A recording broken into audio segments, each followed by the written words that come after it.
There have been many times where I've been cruel to something helpless and weak. Forgiveness is not something I deserve. Punishment is what's waiting for me. It's what I need. It's something I desire. I'm a damaged man and a confused animal. I stubbornly refuse absolution. All men have some derangement. All men are possessed by rage. We're all destructive. We lash out with a vengeance and we tend to complicate the uncomplicated. We're in the morbid habit of self-hatred. We treat our souls as scabs. We pick at it, we scratch, and we're forever scarred in the process. Martin Scorsese is a genius. Raging Bull is one of the finest American films ever made, and that's a feeling I convey with the utmost sincerity and confidence. Scorsese put the American character on screen in all its savage pathos. Raging Bull is unapologetic and it's authentic. It's the precise and lyrical direction that propels this film into the ether of legends. It's the physical poetry of Scorsese's grammar that speaks with a metaphysical tongue. Raging Bull explores violence. Raging Bull is a very violent film. It can be defined by savage lines and into brutal dimensions. In Raging Bull, violence is important.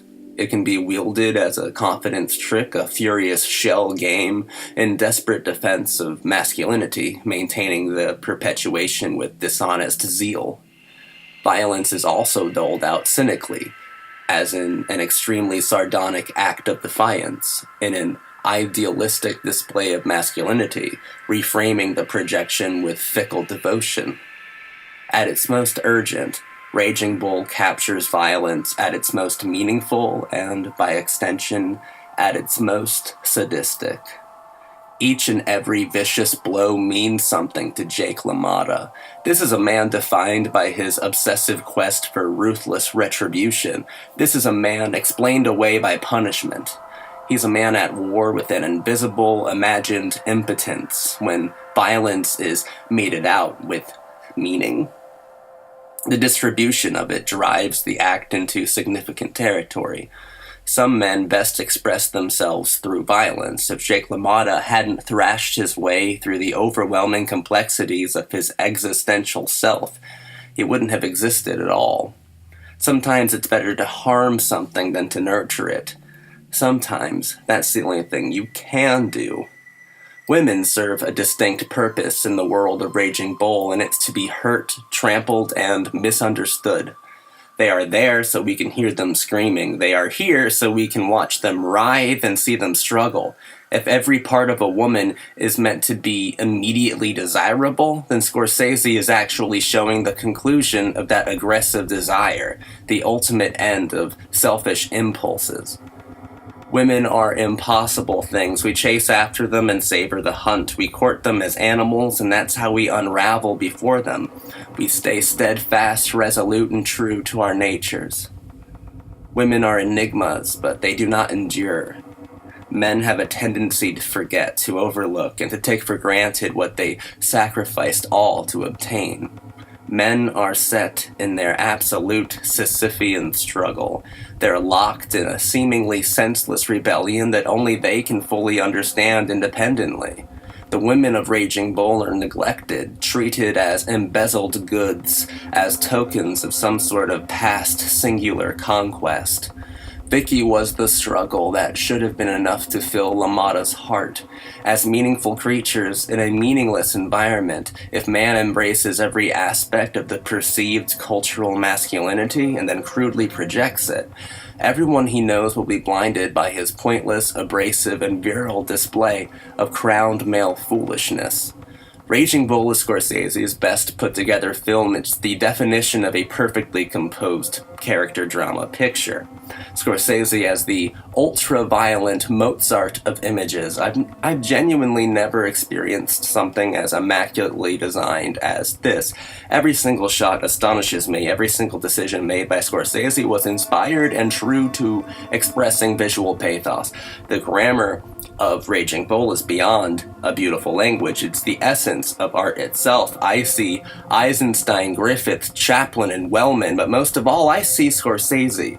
I see La Strada, but most of all, I see Raging Bull. I see a visionary director making the ultimate visionary film without abandoning the visions of his past. I see Raging Bull as the quintessential American movie. I see it as the most perfect of all the perfect films. And though I'm no Olivier, if he fought Sugar Ray, he would say that the thing ain't the ring, it's the play. So give me a stage where this bull here can rage, and though I could fight, I'd much rather recite. That's entertainment. When great men fall, they seldom do so in private. Titans disintegrate before the eyes of the world. Giants kill themselves on national television. Jake LaMotta thinks himself a Viking. When he wants to be punished, he demands to be flogged in the public sphere. It's his caustic idea of manliness that makes him beg for it. It prevents him from showing defeat. Is he somehow above punishment? Is that sort of disgrace impossible for LaMotta? Of course it's not. The entire film is his punishment, culminating in harrowing self-hatred. Raging Bull is LaMotta's worst fear, being found out. Scorsese redefines weakness as an overprojection of its opposite. Raging Bull determines cowardice not by who is the masculine dominant force, but by who refuses to be dominated by a single feminine virtue. Jake LaMotta as the eternal human jinx. He's the everlasting idiot, the perpetual joke, the truest tragedy of them all, a man whose dignity is under constant attack. Jake LaMotta would happily die defending his idea of it, an alpha dog, neutered and put down. Some actors obtain immortality. Some performances never fade, and some characters refuse to die. Robert De Niro's work in Raging Bull is simply beyond legendary. I watched a performer transcend. I watched him surpass the insurmountable. I've seen him live forever. An actor changed my life, and his name was Robert De Niro. A performance that reminds you that film is an art form and that actors are the messengers of the art itself. The tenderness is gone. LaMotta has been asked to choose, and he's made his decision.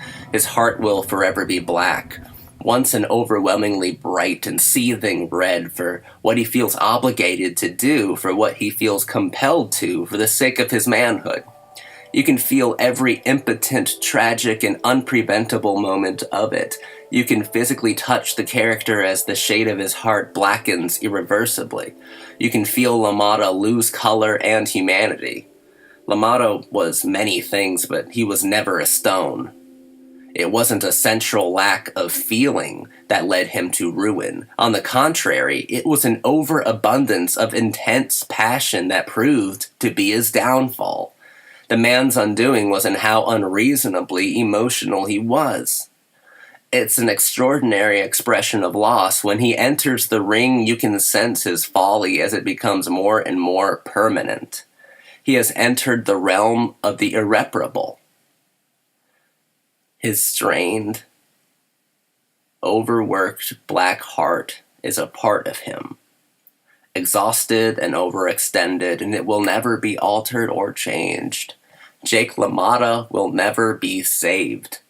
Raging Bull is a film on boxing and ballet. It's a film that's both stylishly graceful and relentlessly aggressive. It's a film that can be strikingly delicate in spite of its furious subject. It's a piece that doesn't pull its punches. Being publicly accepted and remaining true to form is an impossible task for anyone. Being universally adored is a dream of many men, but it usually spells doom for all who seek it. Marking your property, your women, and challenging those who test your strength, those foolish enough to provoke the animal inside, destroys everything, and for good reasons. Passions typically lead to paranoia as they slip out of your fingers. You lash out at everyone in defense of something pure and innocent you never actually possessed and never even tried to understand. If Sisyphus ever were to abandon his boulder, what would become of him then? He'd turn violent, confused, and without meaning he would wage war on himself, on the galaxy, and on the inexpressible, the unknowable, the not yet dreamed of, and ultimately on God. When a man self-destructs, when he explodes, there's always an innocent casualty or two. There's always something dismally meaningless within the profoundly meaningful. The boxer and the ballerina duke it out on the world stage. Scorsese's film is the masterwork to end all others. Raging Bull is the undefeated challenger of the character study. No other film can hold a candle to it. Nothing compares to Raging Bull. It's simply unbeatable. De Niro shines, Pesci stuns, Moriarty smolders, and Michael Chapman aches. Like sage, Scorsese burns. The human condition has never been so thoroughly excavated and explored. Raging Bull is about fear and trembling. It changes people, and it can cure them. Raging Bull is about truth and geography. It's about raw symbolism. It's about a bruised revelation. It's about how it's always too late for redemption. It's not a transgressive worldview that Scorsese presents us with. It's a deeply emotional one. It's a universe you can hold in your hands. It's about something that frightens you because you can see yourself in its anger, in the absolute rage at the unattractive human core of the beautiful, heart-wrenching film. Raging Bull is beauty. It's everything I've always wanted a film like this to be. You can climb your mountain if you want. We all have one. There's always something foreboding about it. It's a rough trek through difficult terrain. Recognizing your worth is a challenge. Sometimes you're worth a lot less than you presumed. Sometimes you're worth even more. Understanding who you are is about reconciling your demons. It's about exorcising them. It's about lulling them. It's about mastering your animal. It's all about taming the bull inside. It starts with figuring out for yourself what makes you who you are and how much your idea of gender plays into it. I'm a man by biological definition, but what is my private definition of assuming the role of one? It must possess certain tropes, and some true and others illusory. And I must be projecting my private understanding of it in some capacity for the world to see. I need to make sure my self-projection isn't harmful. I need to see that I remain full of emotion, a man of many passions, without losing my composure and compromising the value of my projected worth. I must demand mastery of my mystery. I do intend to seek satisfaction and approval. I indeed do that. I seek it from myself first, but if I can make peace with my incompletes, I can cure the part of me that throbs. Once I fully understand the direction of my virtues, I will achieve a new self-appreciation for my desires. My desires will reflect my actual self. The man, the demon, and the animal will all be appeased. I will not abuse what I hold dear. I will learn from it and continue to demystify the unfathomable beauty I see in it without damaging its ethereal appeal. I will be king of my ring. I'll never go down either. I won't go down for nobody. Unlike Jake LaMotta, my invincibility will come from cherishing my passions and not from tormenting them. They won't make me feel vulnerable or weak. I'll feel empowered because I'll understand the only things that make me absolutely powerless are the same things that make it possible for me to breathe. My day in the sun will arrive and I will be a happy man. I will be a man, an animal, and a demon. I will be unceasingly passionate. I'll be called the champ. Martin Scorsese has earned his role as the patron saint of film lovers worldwide. Raging Bull is the supreme artistry from the supreme artist. It's a miracle. Raging Bull is sophisticated and life-changing. Raging Bull is the holiest of holies.